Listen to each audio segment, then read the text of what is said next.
Nosso muito boa tarde a todos. Sejam todos muito bem-vindos à nossa querida Cefa, à nossa casa de Francisco. É sempre uma gratidão poder estar aqui, tanto para fazer esse trabalho quanto os demais trabalhos da casa, que tanto nos ajudam, tanto nos fortalecem, tanto nos orientam na nossa caminhada. Hoje uma tarde um pouco mais fria, né? E vocês vieram aqui, botaram uma roupa mais quente e vieram, porque ontem estava um pouquinho mais frio, né? Que bom, que bom. Somos nós que decidimos isso. As dificuldades, elas vão se apresentando durante a nossa caminhada, mas nós temos esse poder dentro de nós de decidir. Não, hoje eu vou até lá, hoje eu preciso ir até lá. Todos os trabalhadores da casa, eu vou dizer assim, quase todos, então, para não englobar todo mundo, de alguma maneira chegaram até aqui, e a grande maioria através da dor. Sim. Quando ela bate dentro de nós, quando ela nos incomoda, nós temos que procurar algo para nos ajudar. E a gente vê o quanto que é importante esse trabalho para cada um de nós. O quanto que ele transforma os nossos corações, os nossos sentimentos. Então, aqueles que tiverem oportunidade de conhecerem mais profundamente a doutrina espírita, que puderem estudar, ela vai fazer um diferencial muito grande para cada um de vocês, assim como faz para nós.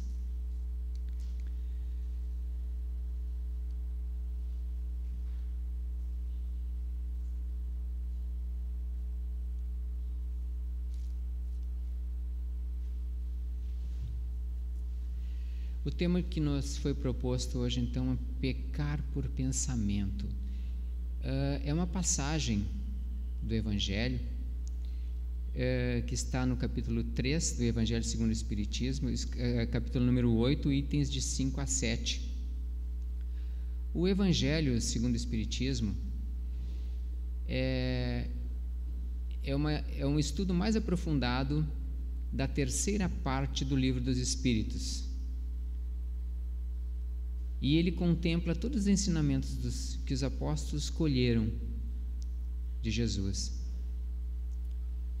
A Bíblia, ela é escrita através dos 4 evangelistas que a Igreja Católica adquiriu. É o trabalho dela, né? Ela adotou a Bíblia no Novo Testamento para conduzir os seus trabalhos. E o Evangelho, segundo o Espiritismo, Kardec fez um estudo aprofundado sobre esses temas. Então está lá, em Mateus 5, 27 a 28. Ouvistes o que foi dito, não cometerás adultério. Eu, porém, vos digo, todo aquele que olhar para uma mulher com o desejo de possuí-la, já cometeu adultério com ela no seu coração. Jesus, ele amplia a moral que foi estabelecida por Moisés, pois não basta não concretizar o ato de adultério, é importante não pensar nele, pois se assim o fizermos, já estaremos cometendo mal, só no pensar. Note-se ainda que Jesus não restringiu esta questão do pensamento somente aos casos de adultério. Na verdade, ele estende a todo pensamento mau, contrário à lei divina, que é a lei de amor. E toda atitude que vai contra essa lei de amor é um ato que adultera essa lei. Quando nós pensamos mal de alguém, desejamos o mal de alguém, nós estamos indo contra a lei de amor. O nosso pensamento. A palavra adultério, ela não deve absolutamente ser entendida aqui no sentido exclusivo da acepção que lhe é própria, porém num sentido mais geral, mais amplo. E muitas vezes Jesus a empregou por extensão para designar o mal, o pecado, todo e qualquer pensamento mau. Está lá e também em Marcos 8:38. Nesse sentido, quando temos qualquer tipo de mau pensamento contra o nosso próximo, estamos sim alterando a lei divina, a lei de amor. Eu trago sempre esse livro que são As Leis Morais e Saúde Mental, de Sérgio Lopes. Ele faz um estudo aprofundado dessas leis morais. Quem tiver a oportunidade de ler esse livro, ele contribui bastante para muitos esclarecimentos.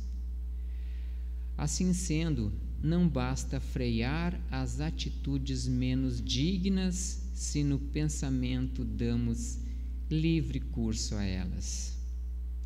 Se isso ocorre, estamos sendo hipócritas. E quanto de nós não fazemos isso?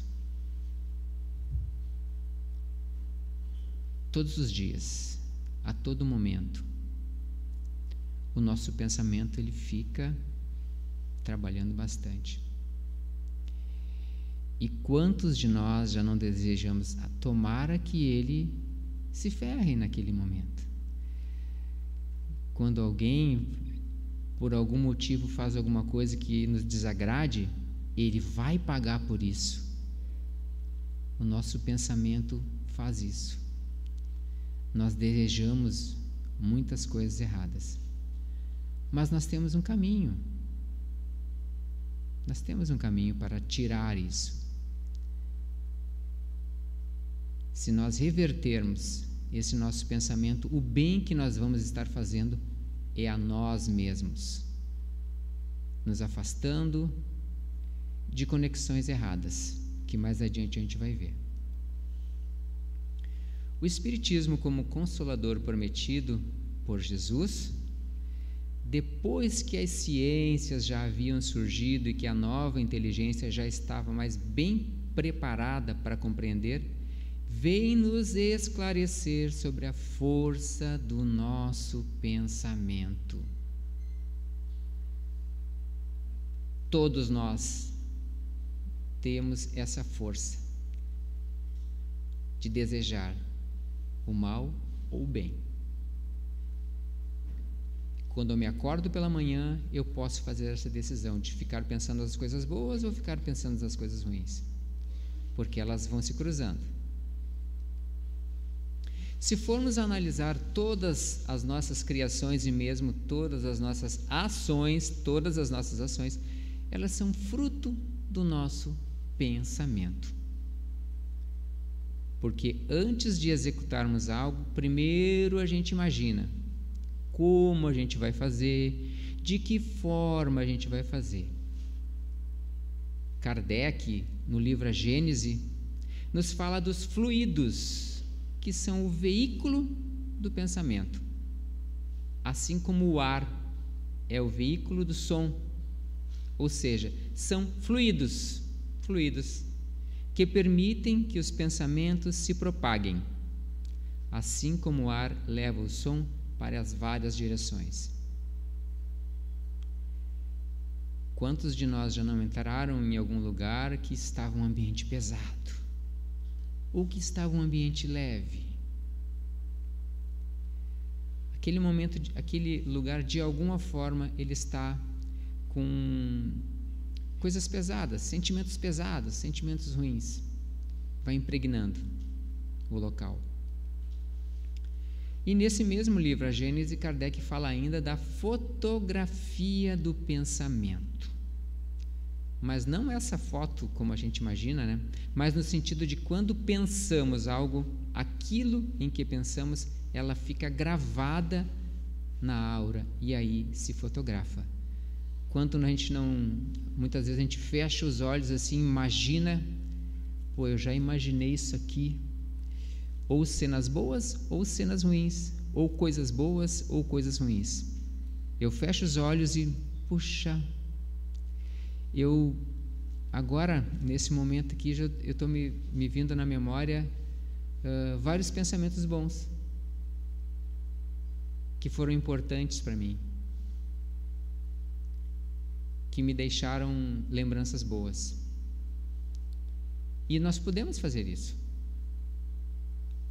Nós podemos nos conectar a todo momento a essas coisas boas. As coisas ruins foram importantes também.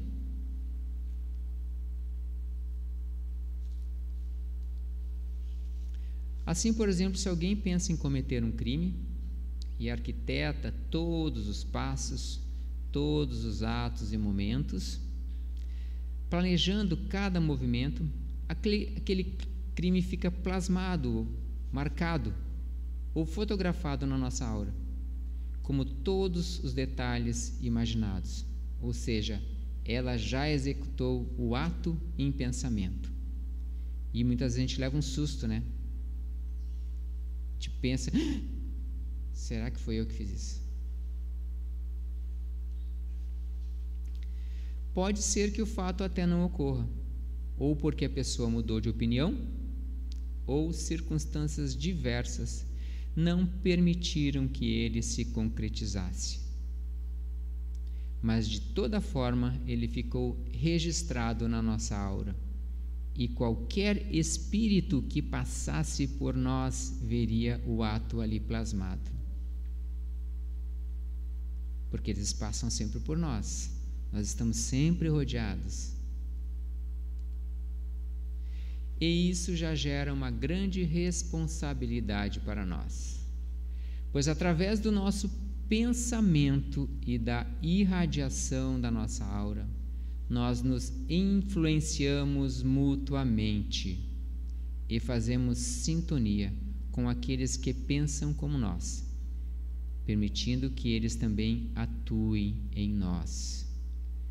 Se nós deixarmos, se nós permitirmos, nós podemos sim, a todo momento, estarmos sendo influenciados.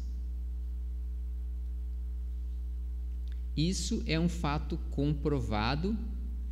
Basta ver que, quando assistimos a um filme ou uma cena marcante como aquele fato, impregna, por assim dizer, a nossa mente.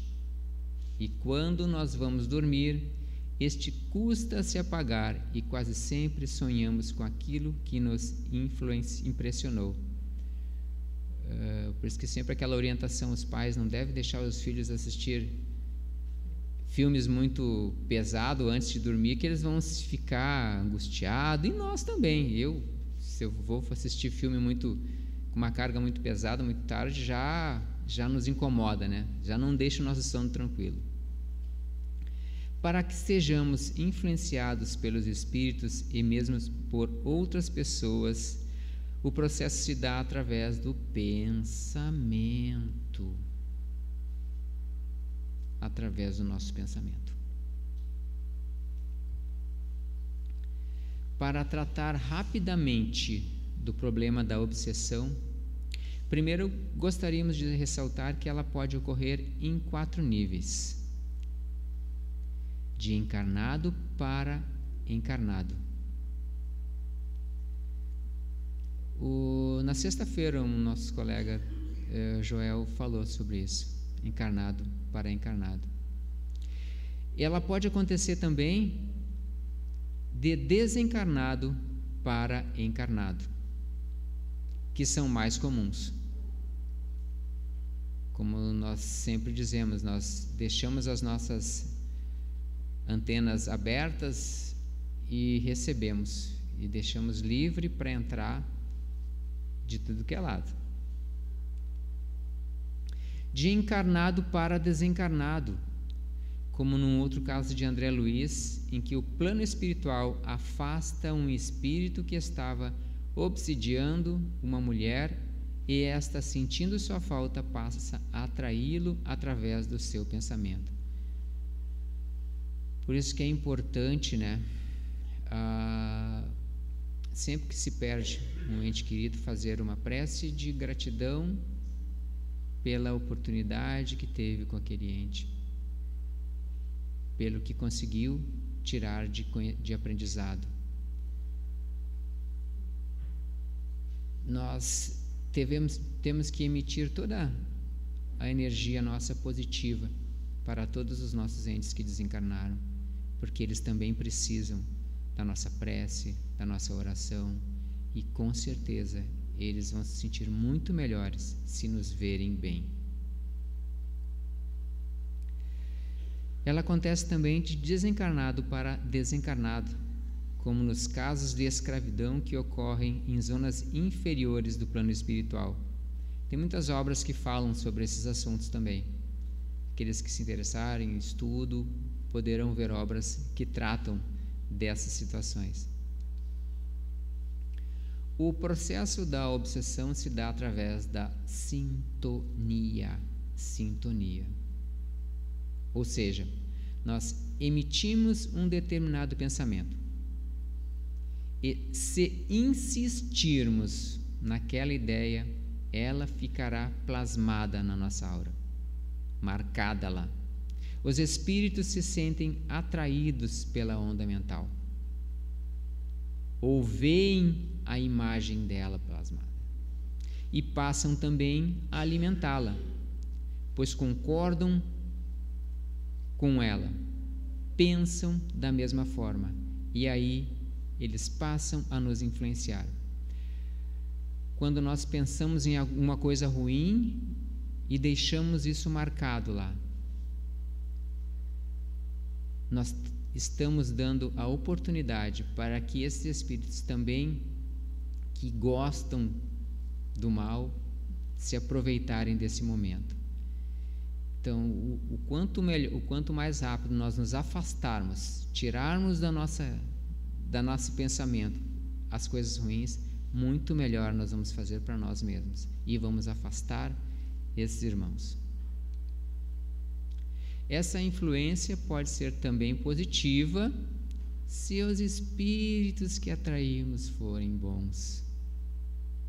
E daí a importância de emitirmos sempre bons pensamentos para fazermos boas sintonias.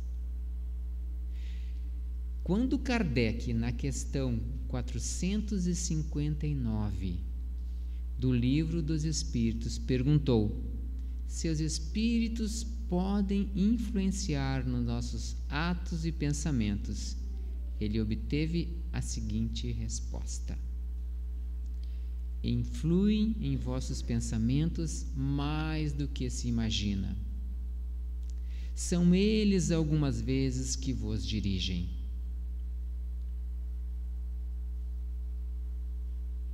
É nós que permitimos. Somos nós que permitimos isso.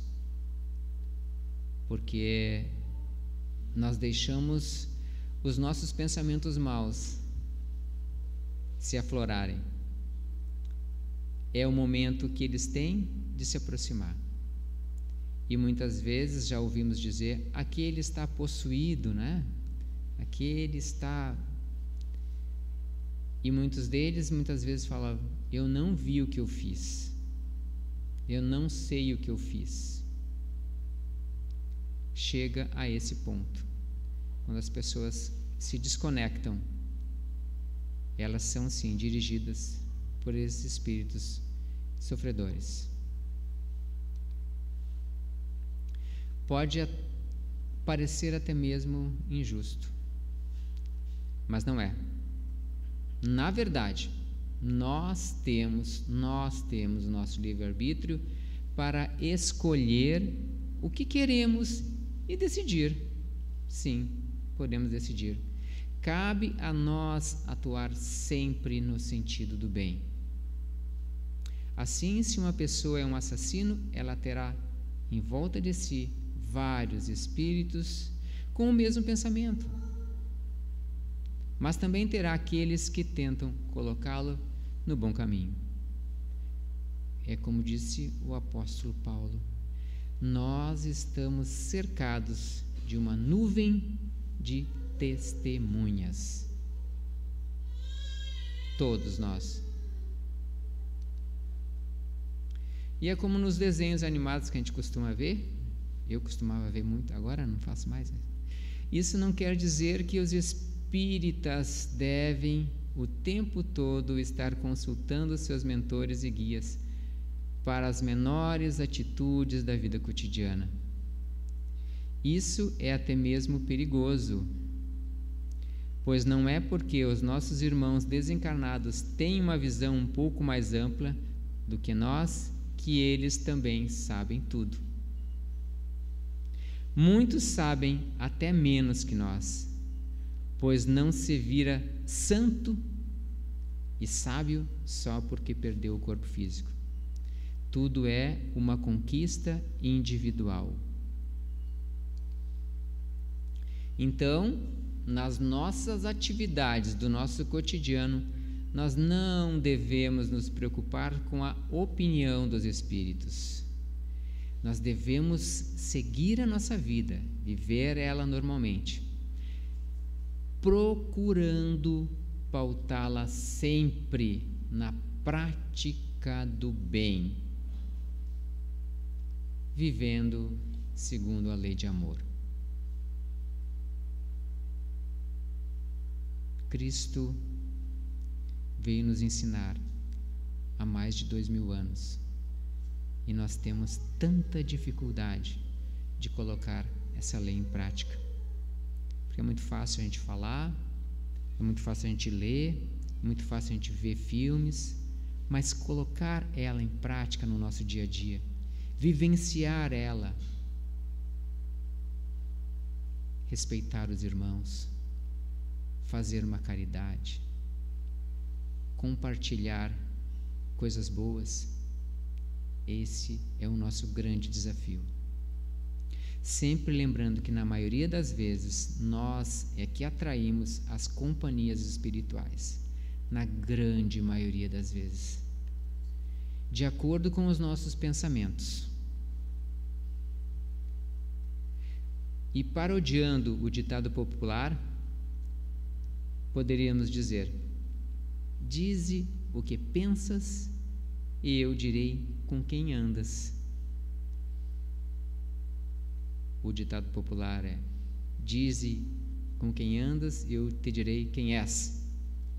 Aqui ele fala isso: dize o que pensas e eu te direi com quem andas.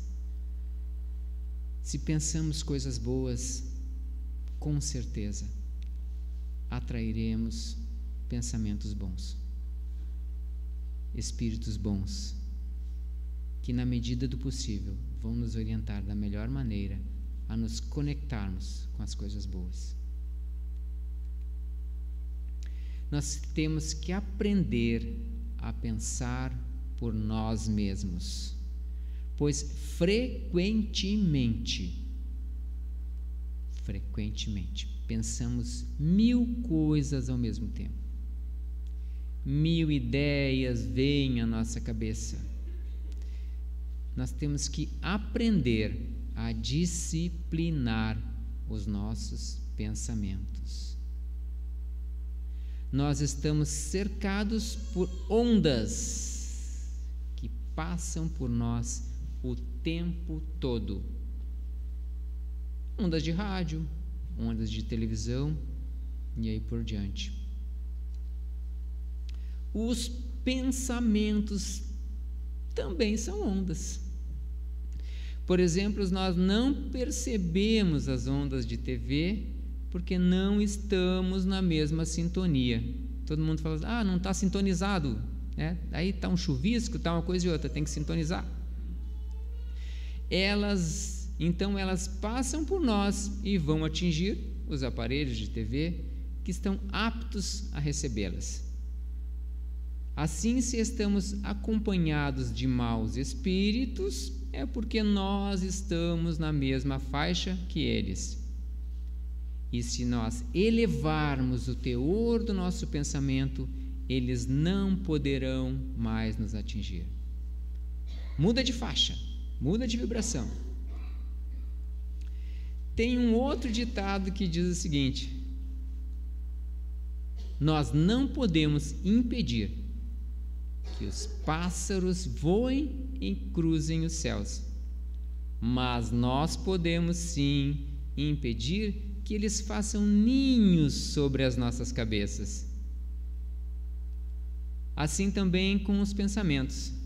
Nós não podemos impedir que os pensamentos maus eles cruzem os céus em todas as direções, mas nós podemos sim evitar que eles se alojem na nossa mente, que eles busquem outra sintonia. Isso nós podemos. O pensamento também pode gerar doenças. Sim. Isso já foi constatado pela medicina, que muitos tipos de câncer são desenvolvidos pelos estados de mágoa, porque mágoa significa uma má água, e mágoa e uma má água dentro de nós, dentro do nosso corpo físico, ela faz um estrago gigante. Esses ressentimentos guardados por muitos anos, eles vão sim nos causar doenças. Isso também se dá quando alimentamos a ideia da doença. Muitas vezes já ouvi, as pessoas dizerem: não, eu tenho uma doença muito grave. E isso vai se plasmando, daqui a pouco acha. Nós nos condicionamos a isso, nós queremos que isso aconteça. Isso vai acontecer. Passando para o nosso corpo físico.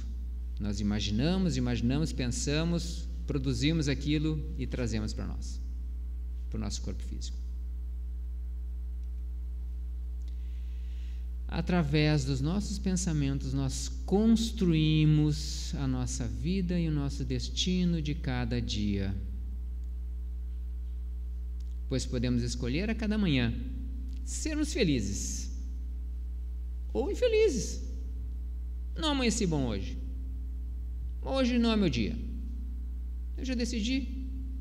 Está pronto. E a partir daí a sintonia fará o resto. Pode ter certeza, aquele dia não vai prestar.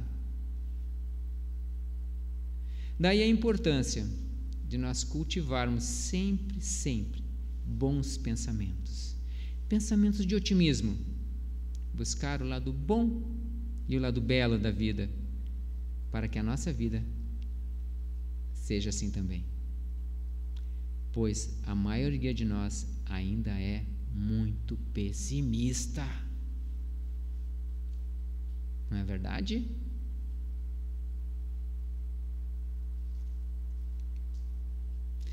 Só para finalizar essa rápida revista sobre o pensamento, que a gente falou só em pensamento, né?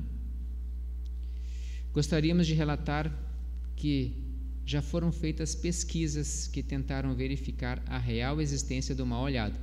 Isso aqui a minha avó falava. Esse está com mal olhado. Esse está com mal olhado. Porque captava muitas coisas ruins, né? Captava essas energias ruins e ficava com o tal de mal olhado. Cientistas ingleses pegaram ratos selvagens e ratos de laboratório e os colocaram em gaiolas diferentes, mais próximos uns dos outros. Os selvagens passavam a maior parte do tempo enviando olhares agressivos para os outros. Passado algum tempo, os ratos brancos morreram. E quando foi feita a autópsia, foi constatado que eles haviam morrido devido a uma violenta pressão nervosa. Esse é o mal olhado.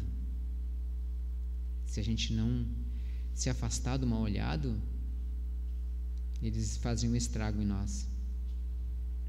Um outro fato interessante é que se o plano espiritual não fizesse constantemente uma limpeza de ambiente, não seria possível nem mesmo entrar aqui.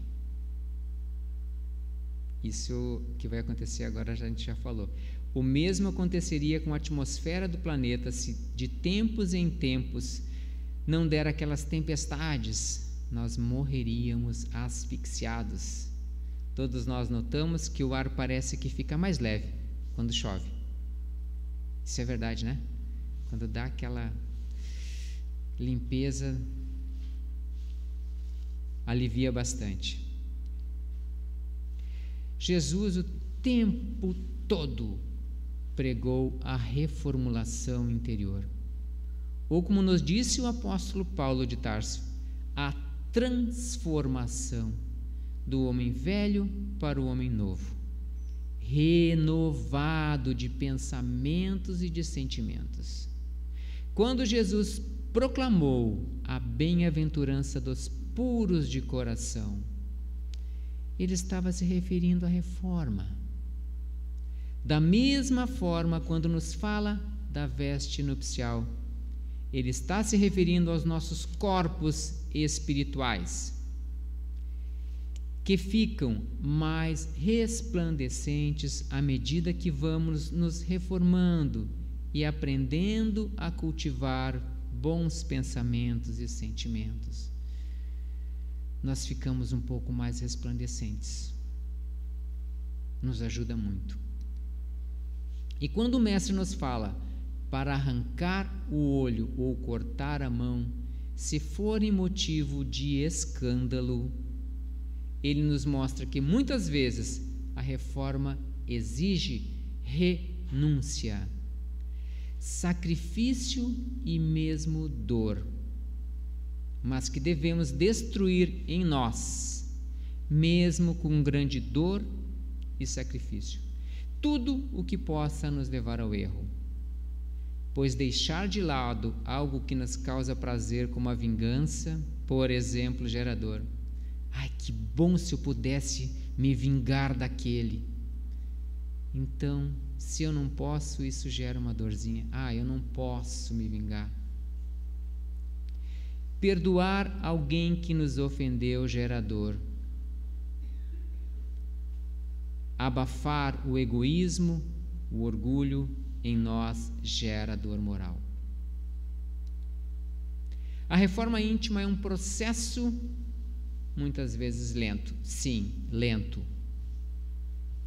Mas não vamos conseguir de uma hora para outra mudar todos os nossos pensamentos. Mas é necessário começar já, hoje, agora. Não podemos mais adiar. É necessário então que viajemos sempre os nossos pensamentos, como recomendou Jesus. E quando algum pensamento mau nos aflorar na mente, busquemos o socorro da prece.